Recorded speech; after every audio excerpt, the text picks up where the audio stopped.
नमस्कार दोस्तों, आपका हमारे यूट्यूब चैनल पर हार्दिक स्वागत है। आज हम आपके लिए करंट अफेयर्स का खजाना लेके आए हैं और करंट अफेयर्स का योगदान तो आप जानते ही, हर प्रतियोगी परीक्षा में करंट अफेयर्स क्वेश्चन आते हैं।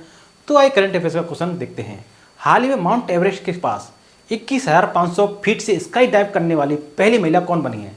तो ये शीतल महाजन है, जो कि माउंट एवरेस्ट के पास 21,500 फीट से स्काई डाइव करने वाली पहली महिला बनी है। हाल ही में बीकानेर वाला के संस्थापक का निधन हुआ है। उनका नाम क्या था? तो उनका नाम था केदारनाथ अग्रवाल। बीकानेर वाला के संस्थापक थे केदारनाथ अग्रवाल। उनका अभी हाल ही में निधन हुआ है। हाल ही में किस राज्य में पहला रेल कोच रेस्टोरेंट खोला गया है? तो ये गुजरात में खोला गया है रेल कोच रेस्टोरेंट। गुजरात की महत्वपूर्ण बात बताते हैं आपको कि प्रधानमंत्री मोदी जी ने स्टीम इंजन वाली गुजरात की हेरिटेज ट्रेन का सफल अनावरण किया है। गुजरात सरकार ने कोनो कार्पस परिपत्र में लगा दिया है।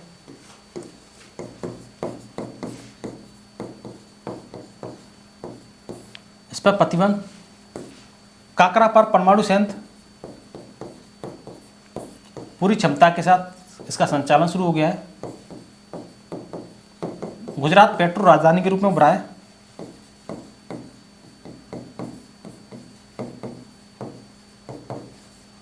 गुजरात में गिफ्ट सिटी स्थापित की गई है। इसके अध्यक्ष हैं हसमुख अधिया। और राष्ट्रपति द्रौपदी मुर्मू जी ने गुजरात विधानसभा के डिजिटल हाउस का भी उद्घाटन किया है। गुजरात की जो विधानसभा है उसको डिजिटल हाउस कर दिया है।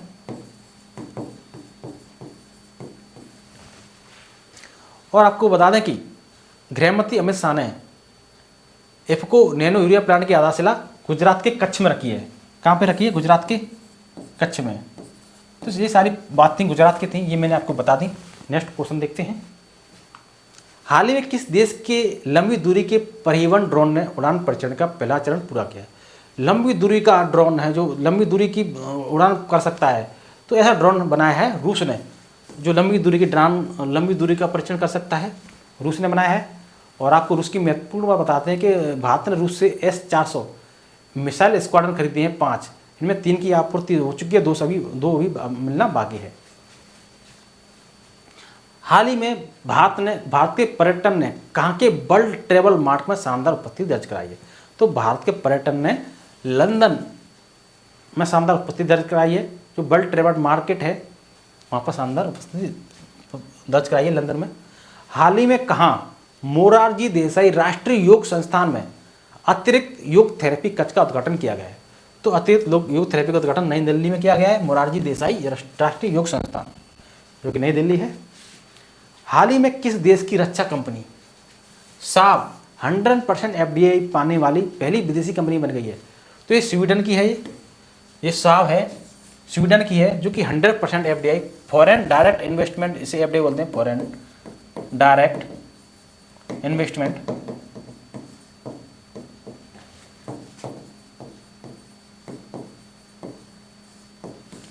वाली पहली विदेशी कंपनी बन गई है साहब, स्वीडन की है। हाल ही में अनुमुला रेवंत रेड्डी किस राज्य के नए मुख्यमंत्री बने हैं? तो ये तेलंगाना के मुख्यमंत्री बने हैं। अभी विधानसभा चुनाव हुआ था और विधानसभा चुनाव में भारी बहुमत की जीत के साथ कांग्रेस अध्यक्ष अनुमुला रेवंत रेड्डी ने राज्य के नए मुख्यमंत्री के रूप में शपथ ग्रहण की है। प्रतिवर्ष दुनिया भर में विश्व विकलांग दिवस किस तारीख को मनाया जाता है? तो ये 3 दिसंबर को मनाया जाता है विश्व विकलांग दिवस। प्रतिवर्ष दुनिया भर में 3 दिसंबर को विकलांग व्यक्तियों के प्रति करुणा, आत्मसम्मान और उनके जीवन को बेहतर बनाने के समर्थन के उद्देश्य से यह दिवस मनाया जाता है। इस दिवस के लिए वार्षिक ऑब्जर्वेशन की घोषणा यूनाइटेड नेशन ने जनरल असेंबली रेजोल्यूशन में वर्ष 1992 में की थी। हाल ही में 1 दिसंबर 2023 को भारत के किस राज्य ने अपना 61वां स्थापना दिवस मनाया है? तो ये नागालैंड ने मनाया है। नागालैंड ने 1 दिसंबर 2023 को अपना स्थापना दिवस मनाया 61वां। ये नागालैंड ने मनाया है। औपचारिक रूप से भारत संघ के 16वें राज्य के रूप में इसका उद्घाटन किया गया था 1 दिसंबर 1963 को। 1 दिसंबर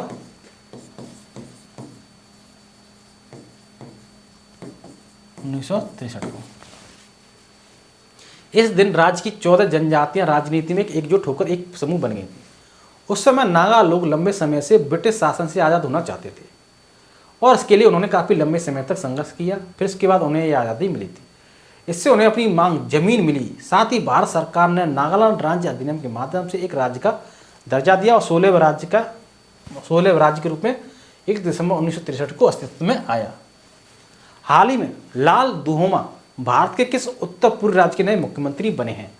तो लाल दुहोमा मिजोरम के नए मुख्यमंत्री बने हैं, मिजोरम के। और जोरम पीपुल्स मूवमेंट, जिसे ZPM बोलते हैं, जोरम पीपुल्स मूवमेंट के 73 वर्षीय नेता लाल दुहोमा ने मिजोरम के नए मुख्यमंत्री के रूप में शपथ ग्रहण की। इससे पहले लाल दुहोमा IPS अधिकारी के रूप में भी काम कर चुके हैं। इन्होंने नॉर्थ ईस्ट हिल यूनिवर्सिटी से BA की डिग्री हासिल करने के बाद वर्ष 1977 में UPSC की परीक्षा पास की थी। UPSC की परीक्षा इन्होंने 1977 में पास की थी और ये IPS रह चुके हैं लाल दुहोमा। किस क्रिकेट टीम ने ICC men's cricket world cup 2023 का खिताब जीता है? तो ये ऑस्ट्रेलिया ने जीता है, भारत को हराकर। भारत में आयोजित हुए ICC men's cricket world cup 2023 को एक बार फिर से ऑस्ट्रेलिया की टीम ने अपने नाम किया। इस विश्व कप के फाइनल मुकाबले में ऑस्ट्रेलिया ने भारत को हराकर यह उपलब्धि हासिल की है। वर्ल्ड कप के इतिहास में सबसे सफल टीम ऑस्ट्रेलिया ही रही है। ऑस्ट्रेलिया ने इस वर्ल्ड कप सहित कुल 6 बार खिताब अपने नाम किया है। ऑस्ट्रेलिया 6 बार ये खिताब जीत चुकी है।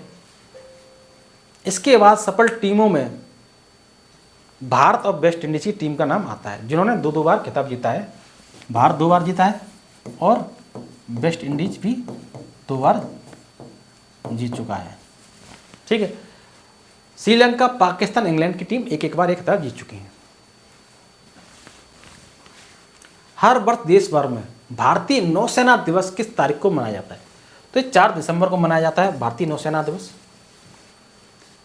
और ये इसलिए बनाया जाता है क्योंकि इसी दिन भारतीय नौसेना का एक ऑपरेशन त्रिशूल शुरू हुआ था, जिसमें वर्ष 1971 में भारत पाकिस्तान के बीच हुए युद्ध में भारतीय नौसेना ने कराची पर हमला किया था। 1971 में 4 दिसंबर 1971 में ऑपरेशन त्रिशूल शुरू हुआ था। इसी दिन भारतीय नौसेना ने कराची पर हमला किया। कहाँ पर? कराची, क्योंकि पाकिस्तान में इस तरह घर में घुसकर हमला किया। किस सुंदरी ने मिस यूनिवर्स 2023 का खिताब जीता है? तो सेनेस प्लासियो हैं, निकारागुआ की सेनेस प्लासियो। इन्होंने एक खिताब मिस यूनिवर्स 2023 का खिताब जीता है। मिस यूनिवर्स पेजेंट की ये 72वीं प्रतियोगिता थी। इसमें निकारागुआ की सेनेस प्लासियो ने खिताब जीता है। ब्यूटी पेजेंट में थाईलैंड की अनाटोनिया पहली रनरअप रही, ये पहली रनरअप रही। वहीं ऑस्ट्रेलिया की मोरे विल्सन दूसरी रनरअप रही। अमेरिका के एल सेल्वेडोर में आयोजित इस प्रतियोगिता में 84 देशों की सुंदरियों ने पार्टिसिपेट किया। इसमें सेनेस प्लासियो निकारागुआ की ये मिस यूनिवर्स 2023 का खिताब इन्होंने जीता। हाल ही में जेवियर माइली किस देश के नए राष्ट्रपति बने हैं? तो ये अर्जेंटीना के राष्ट्रपति बने हैं, अर्जेंटीना के जेवियर माइली। और ये पूर्व वित्त मंत्री हैं और राष्ट्रपति पद की उम्मीदवार सर्जिया मासा को भी इन्होंने हराया। जेवियर माइली ने अर्जेंटीना में बढ़ती गरीबी पर जनता के बीच गहरे असंतोष के बीच लोगों से कई बड़े वादे भी किए हैं। अब इनको इन वादों को पूरा भी करना पड़ेगा। हाल ही में कौन एमी अवार्ड्स जीतने वाली प्रथम भारतीय महिला बनी है? तो ये एकता कपूर हैं, ये बनी हैं। 51वें इंटरनेशनल एमी अवार्ड की घोषणा हुई। 51वां संस्करण था ये, जिसमें प्रोड्यूसर डायरेक्टर एकता कपूर को डायरेक्टरेट अवार्ड मिला है। इनको प्रोड्यूसर हैं, डायरेक्टर हैं, तो इनको डायरेक्टरेट अवार्ड मिला है।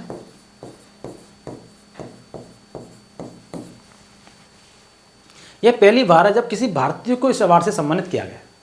इसके अलावा कॉमेडियन वीर दास के कॉमेडी के लिए इंटरनेशनल एमी अवार्ड मिला है। इनको इंटरनेशनल एमी अवार्ड मिला है। जी भारतीय मूल के हैं वीर दास, इनको इंटरनेशनल एमी अवार्ड मिला है। नेक्स्ट क्वेश्चन है, किस भाषा के लेखक पेरुमल मुरुगन ने वर्ष 2023 का जेसी अवार्ड जीता है? तो ये तमिल के लेखक हैं तमिल भाषा के लेखक हैं पेरुमल मुरुगन को उनके उपन्यास फायरवर्ड के लिए साहित्य का छठा जेएसवी पुरस्कार दिया गया है। इनका उपन्यास है फायरवर्ड,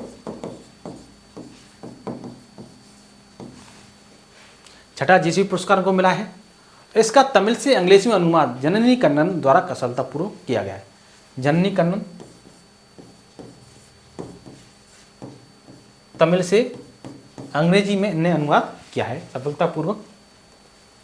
हाल ही में 15 नवंबर 2023 को झारखंड स्थापना दिवस मनाया गया है, जो किस राज्य से अलग होकर भारत का 28वां राज्य बना था। तो बिहार से अलग हुआ है, बिहार से झारखंड, और बिहार के दक्षिणी हिस्से से अलग हुआ है। और बिहार से अलग होकर झारखंड गठन के बाद बाबूलाल मरांडी राज्य के पहले मुख्यमंत्री बने थे। कौन बना था पहला मुख्यमंत्री? बाबूलाल मरांडी।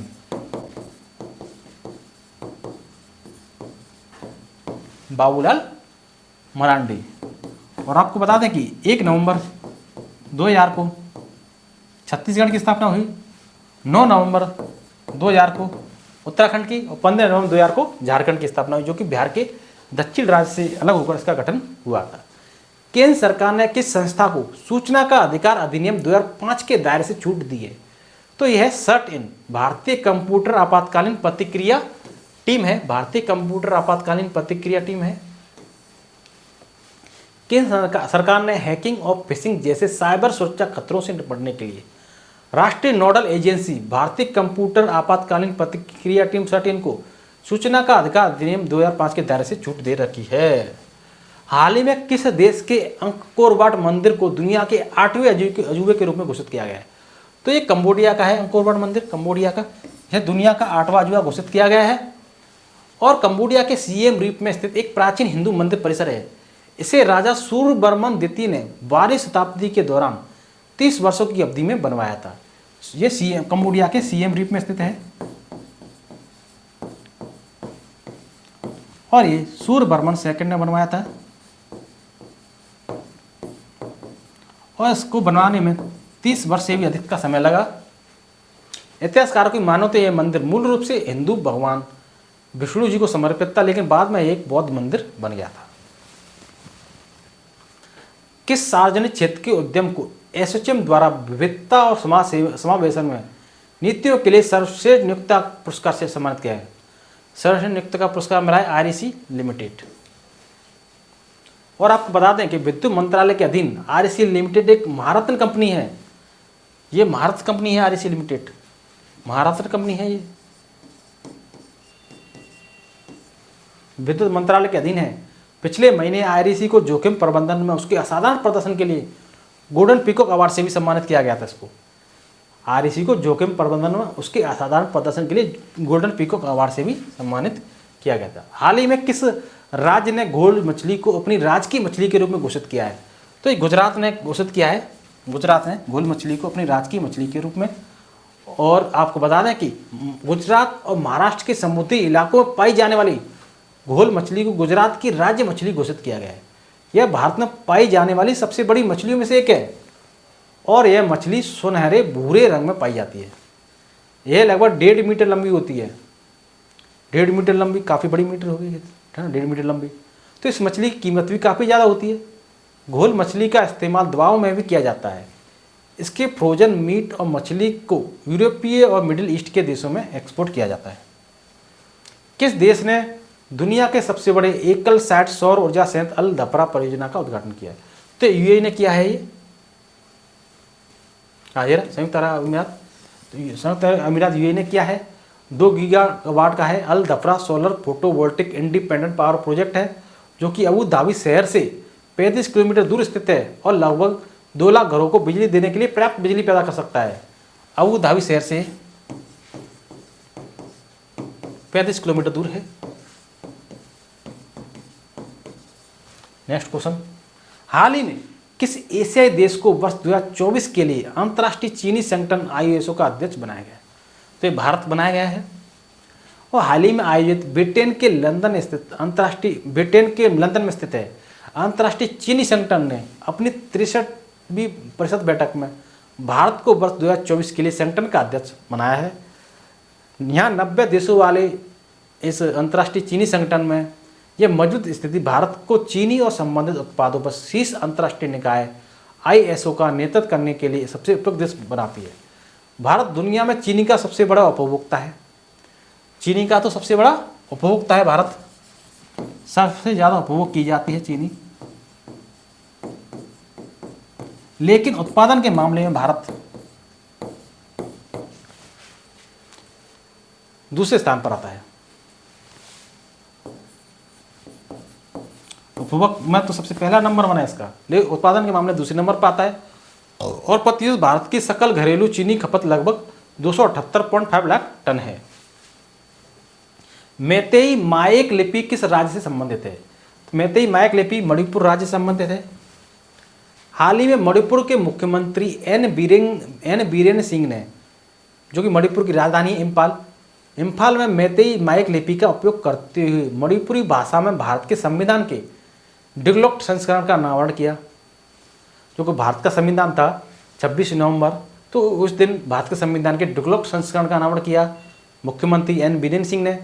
लॉन्च इवेंट भारतीय संविधान दिवस के अवसर पर हुआ, जो कि 26 नवंबर को मनाया जाता है। किस देश की टेनिस टीम ने डेविस कप 2023 का खिताब जीता है? तो ये इटली ने जीता है। डेविस कप 2023 का खिताब इटली की टीम ने जीता है। और स्पेन के मलागा में हुए फाइनल मुकाबले में इटली की टेनिस टीम ने 28 बार की चैंपियन ऑस्ट्रेलिया को हराकर डेविस कप 2023 का खिताब जीता है। इस मैच में यानिक सिनर के शानदार प्रदर्शन की मदद से इटली ने ऑस्ट्रेलिया को 2-0 से हराकर लगभग 47 साल बाद डेविस कप दिलाया है। महिमा पंथ एक धार्मिक आंदोलन है जिसकी उत्पत्ति किस राज्य में हुई? तो ये उड़ीसा में हुई। महिमा पंथ की उत्पत्ति उड़ीसा में हुई। और केंद्रीय शिक्षा और कौशल विकास और उद्यमिता मंत्री ने आधिकारिक तौर पर संत कवि भीम भोई और महिमा पंथ के स्थायी प्रभाव पर 2 दिवसीय अंतर्राष्ट्रीय संगोष्ठी की शुरुआत की। भारत के ओडिशा के आध्यात्मिक और सांस्कृतिक परिवेश में उत्पन्न महिमा पंथ एक अनूठा धार्मिक आंदोलन है जो सादगी, समानता और निराकार ईश्वर के प्रति अटूट भक्ति पर जोर देता है। हाल ही में प्रसिद्ध व्यक्तित्व फातिमा बीबी का 96 वर्ष की उम्र में निधन हुआ। वह क्या थी? प्रथम महिला मुख्यमंत्री, प्रथम महिला क्रिकेटर, सुप्रीम कोर्ट की पहली महिला जज। तो वे सुप्रीम कोर्ट की पहली महिला जज थी। सुप्रीम कोर्ट की पहली महिला जज और तमिलनाडु की पूर्व राज्यपाल थी ये। फातिमा बीबी का 96 वर्ष की उम्र में निधन हुआ। इनको 6 अक्टूबर 1989 में सुप्रीम कोर्ट की महिला न्यायाधीश बनाया गया था। इसके बाद वह 4 अप्रैल 1992 को सेवानिवृत्त हुई थी। ओवरऑल देखें तो एशिया में किसी देश की सुप्रीम कोर्ट की पहली महिला न्यायाधीश की किताब भी फातिमा बीबी के नाम ही है। एशिया की भी पहली महिला जज हैं ये सुप्रीम कोर्ट की। हाल ही में कौन सियाचिन पर तैनात होने वाली प्रथम महिला चिकित्सा अधिकारी बनी है? तो प्रथम महिला चिकित्सा अधिकारी कैप्टन गीतिका कौल बनी है। कैप्टन गीतिका कौल, जो कि सियाचिन पर तैनात होने वाली प्रथम महिला चिकित्सा अधिकारी हैं। चिकित्सा अधिकारी कैप्टन गीतिका कौल को सबसे ऊंचे युद्ध के मैदान यानी सियाचिन में तैनात किया गया है। इस प्रकार वह स्थान पर तैनात होने वाली प्रथम महिला चिकित्सा अधिकारी बन गई है। सियाचिन हिमालय की काराकोरम रेंज के पूर्वी भाग में समुद्र तल से 20,000 फीट की ऊंचाई पर है। यहाँ सैनिकों का कार्यकाल 3 महीने तक होता है, जहाँ तापमान 0 से -60 डिग्री तक जाता है। प्रतिवर्ष पूरे भारत में राष्ट्रीय प्रदूषण नियंत्रण दिवस किस तारीख को मनाया जाता है? तो 2 दिसंबर को मनाया जाता है। प्रतिवर्ष राष्ट्रीय प्रदूषण नियंत्रण दिवस 2 दिसंबर को मनाया जाता है। यह दिवस प्रतिवर्ष 2 दिसंबर को 2 और 3 दिसंबर की रात भोपाल गैस त्रासदी में अपनी जान गंवाने वाले लोगों की याद में मनाया जाता है। मेथाइल आइसोसाइनेट थी जो गैस थी, जिसके हिसाब के कारण काफ़ी लोग मर गए थे। प्रतिवर्ष 26 नवंबर को किनकी जयंती पर पूरे भारत में राष्ट्रीय दुख दिवस मनाया जाता है? तो डॉक्टर वर्गीज कुरियन है ये, जिनको 26 नवंबर को राष्ट्रीय दुख दिवस मनाया जाता है। और आपको बता दें कि डॉक्टर वर्गीज कुरियन, जिन्हें भारत में श्वेत क्रांति का जनक कहा जाता है, उनका जन्म 26 नवंबर को हुआ था। यह दिन भारतीय डेयरी एसोसिएशन ने साल 2014 में पहली बार मनाने की पहल की थी। वहीं विश्व दुग्ध दिवस संयुक्त राष्ट्र द्वारा हर साल 1 जून को मनाया जाता है। विश्व दुग्ध दिवस, ठीक है, जो राष्ट्रीय दुग्ध दिवस है जो कि 26 नवंबर को मनाया जाता है, लेकिन विश्व दुग्ध दिवस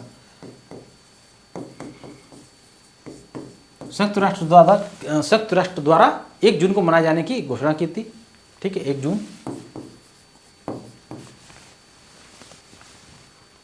प्रतिवर्ष 1 दिसंबर को दुनिया भर में किस रोग के बारे में जागरूकता फैलाने के उद्देश्य से एक दिवस मनाया जाता है? तो विश्व एड्स दिवस है ये। इस दिवस को मनाने का उद्देश्य HIV संक्रमण की वजह से होने वाली बीमारी एड्स के बारे में जागरूकता बढ़ाना है। इस वर्ष इस दिवस की थीम लेट कम्युनिटीज लीड है, यानी इस बीमारी से प्रभावित समुदायों को नेतृत्व करने की भूमिका निभाने के लिए प्रोत्साहित करना है। लेट कम्युनिटीज लीड है, इस दिवस की थीम है लेट कम्युनिटीज लीड है। नेक्स्ट क्वेश्चन, हाल ही में कौन भारत की पहली एयरपोर्ट महिला फायर फाइटर बनी है? तो ये आपकी दिशा नायक हैं, गोवा की हैं, गोवा की दिशा नायक, जिनको भारत की पहली एयरपोर्ट महिला फायर फाइटर बनाया गया है। गोवा की Disha Naik aerodrome rescue and fire fighting force की हिस्सा बनने वाली प्रथम भारतीय महिला बन गई हैं। दिशा ने यहाँ क्रैश फायर टेंडर संचालन के क्षेत्र में सफलता हासिल कर नया रिकॉर्ड बनाया है। हाल ही में कौन भारत की पहली महिला सशस्त्र बल में सहायक डीकेएम बनी है? तो ये मनीषा पाड़ी हैं, मनीषा पाड़ी, जिनको भारत की पहली महिला सशस्त्र बल में सहायक डीकेएम बनाया गया है। मनीषा को मिजोरम के राज्यपाल डॉक्टर हरि बाबू कुम्भपति ने एडीसी नियुक्त किया है। प्रतिवर्ष पूरे भारत में संविधान दिवस किस तारीख को मनाया जाता है? तो 26 नवंबर को मनाया जाता है संविधान दिवस। 26 नवंबर को राष्ट्रीय कानून दिवस के रूप में भी जाना जाता है। 26 नवंबर 1949 को ही देश की संविधान सभा ने वर्तमान संविधान को विधिवत रूप से अपनाया था। हालांकि इसे 26 जनवरी 1950 को लागू किया था। 26 नवंबर 1949 को संविधान को अपनाया, लेकिन 26 जनवरी 1950 को संविधान को लागू किया। नेक्स्ट क्वेश्चन, कांगला पैलेस किस राज्य का ऐतिहासिक एवं पुरातात्विक स्थल है? तो कांगला पैलेस मणिपुर का ऐतिहासिक पुरातात्विक स्थल है। नुआधिंग संगीत मेढक एक नई खोजी गई प्रजाति जो किस राज्य में पाई जाती है? तो नुआधिंग अरुणाचल प्रदेश की प्रजाति है। नुआधिंग संगीत मेढक एक नई खोजी गई प्रजाति है। नुआधिंग संगीत मेढक है और ये अरुणाचल प्रदेश में पाई जाती है। अरुणाचल प्रदेश के नामदफा कामलांग प्रदेश में पाई जाती है। इसका नाम नुआधिंग नदी के नाम पर रखा गया है। 380 किलोमीटर लंबी नुआधिंग या बूढ़ी धिंग ब्रह्मपुत्र नदी की एक बड़ी सहायक नदी है। BBC 100 महिला सूची 2023 में कितने भारतीय शामिल हैं? तो BBC 100 महिला सूची 2023 में 3 भारतीय शामिल हैं। BBC 100 महिला सूची 2023 में विश्व स्तर पर महिलाओं के अधिकारों पर केंद्रित है और इसमें मिशेल ओबामा, अमल क्लूनी, टिमनेट गैब्रू जैसे कार्यकर्ता महिला नेता शामिल हैं। बॉलीवुड अभिनेत्री दिया मिर्जा, भारत की राष्ट्रीय महिला क्रिकेट टीम की कप्तान Harmanpreet Kaur, national geography photographer Aarti Kumar Rao सहित 3 भारतीय महिलाएं इसमें शामिल हैं। दिया मिर्जा जो कि अभिनेत्री हैं, हरमनप्रीत कौर भारतीय क्रिकेट टीम कप्तान,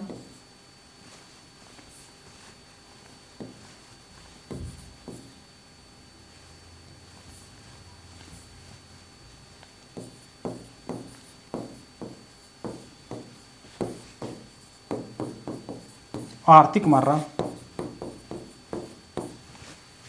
जो कि नेशनल ज्योग्राफिक फोटोग्राफर है। आरती कुमार राव, तो ये 3 महिलाएं हैं, इनको शामिल किया है BBC 100 महिला सूची में। ठीक है, नेक्स्ट क्वेश्चन है, गैनीमेड, कैलिस्टो और यूरोपा किस ग्रह की चंद्रमा है? तो बृहस्पति के हैं। गैनीमेड, कैलिस्टो, यूरोपा ये बृहस्पति के चंद्रमा है। ASEAN India grass roots innovation forum किस देश में लॉन्च किया गया है? तो ये मलेशिया में लॉन्च किया गया है। किस एशियाई देश ने लिथियम और ग्रेफाइट सहित 20 महत्वपूर्ण खनिज ब्लॉकों की ई नीलामी शुरू की है? तो ये भारत में की है। ये लिथियम और ग्रेफाइट सहित 20 महत्वपूर्ण खनिज ब्लॉक की नीलामी भारत में की है। सतलज नदी में कौन सा दुर्लभ तत्व खोजा गया है? तो ये टेंटलम खोजा गया है। सतलज नदी में दुर्लभ तत्व, सतलज नदी में दुर्लभ तत्व खोजा गया है टेंटलम। टेंटलम की खोज हाल ही में सतलज में की गई थी। टेंटलम एक दुर्लभ धात्विक तत्व है जिसकी विशेषता इसकी परमाणु संख्या 73 है, जो तत्व के एक परमाणु के भीतर प्रोटॉन की गिनती को दर्शाता है। परमाणु संख्या इसकी कितनी है? 73। भूरे रंग, काफी वजन और असाधारण कठोरता के साथ टेंटलम वर्तमान में विभिन्न अनुप्रयोग में प्रयुक्त सबसे अधिक संक्षारण प्रतिरोधी धातुओं में से एक है। ब्रज प्रहार 2023 किन देशों के बीच एक संयुक्त अभ्यास है? ब्रज प्रहार भारत और संयुक्त राज्य अमेरिका के बीच होता है।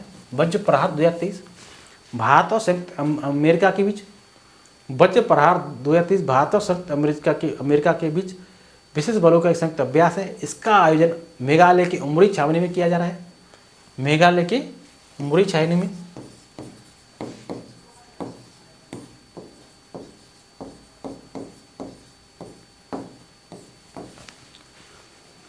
भारतीय सेना की टुकड़ी का नेतृत्व पूरी कमान के विशेष बल के जवानों द्वारा किया जाता है। पहला संस्करण वर्ष 2010 में भारत में आयोजित किया गया था। पहला संस्करण इसका 2010 में भारत में आयोजित किया गया था।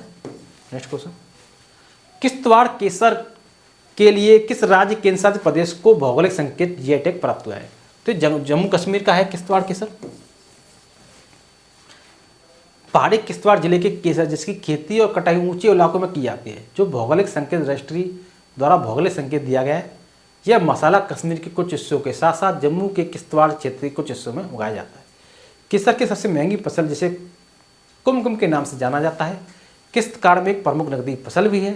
किश्तवाड़ के केसर उत्पादन क्षेत्र को स्थानीय रूप से मंडल कहा जाता है।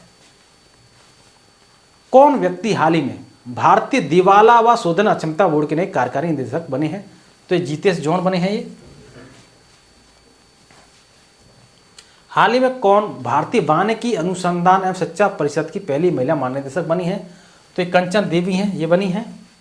मध्य प्रदेश कैडर की 1991 बैच की भारतीय वन सेवा अधिकारी कंचन देवी को भारतीय वानिकी अनुसंधान एवं शिक्षा परिषद देहरादून का महानिदेशक नियुक्त किया गया है। इस प्रकार कंचन देवी इस प्रतिष्ठित पद पर पहली महिला भारतीय वन सेवा अधिकारी बन गई हैं। यह परिषद पर्यावरण, वन एवं जलवायु परिवर्तन मंत्रालय भारत सरकार के तहत एक अग्रणी परिषद है। हाल ही में कौन संजीव कपूर के स्थान पर भारतीय वायुसेना मुख्यालय के नए महानिदेशक बने हैं? तो ये मकरंद रानाडे हैं। मकरंद रानाडे जो कि एयर मार्शल मकरंद रानाडे वायुसेना मुख्यालय नई दिल्ली में नई महानिदेशक के रूप में ने पदभार संभाला है। विश्व जलवायु कार्रवाई शिखर सम्मेलन 2023 का मेजबान कौन सा शहर है? तो ये दुबई है।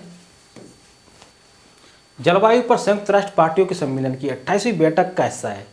इसे COP28 के रूप में जाना जाता है। जलवायु परिवर्तन पर वैश्विक शिखर सम्मेलन उत्सर्जन को कम करने और चरम मौसम की घटनाओं से निपटने में विकासशील देशों का समर्थन करने पर केंद्रित है। ये विश्व के पहले पोर्टेबल आपदा अस्पताल का अनावरण किस देश में किया गया है? तो ये भारत में किया गया है।